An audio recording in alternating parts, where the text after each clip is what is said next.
AC નો square બરાબર x1 minus x2 નો square plus y1 minus y2 નો square.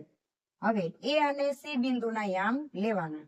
અહીંયા x1 એટલે 5 અને x2 એટલે 7 એનો સ્ક્વેર. y1 એટલે કેટલા આવશે? -2 આવશે. y2 એટલે ઈ પણ -2, તો એને કૌંસમાં લખવાનું. 7 માંથી 5 જાય તો કેટલા વધે? -2 એનો સ્ક્વેર પ્લસ -2 ના -2 માઇનસ માઇનસ પ્લસ અહીંયા 2 નો સ્ક્વેર. 2 નો સ્ક્વેર કેટલો થાય? અહીંયા -2 ને +2 એટલે શૂન્ય થઈ જાય, તો શૂન્ય નો સ્ક્વેર કેટલા થઈ જાય? 0 નો સ્ક્વેર 0, તો શું આવે અહીંયા? 4.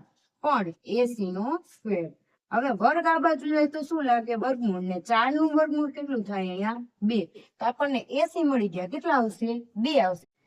ચલો, તો હવે અહીં AB અને BC નું માપ સરખું છે, પરંતુ AC નું માપ સરખું નથી. એ બાજુના માપ સરખાવવાનો મતલબ કે સમદ્વિ બાજુ ત્રિકોણના શિરોબિંદુઓ છે.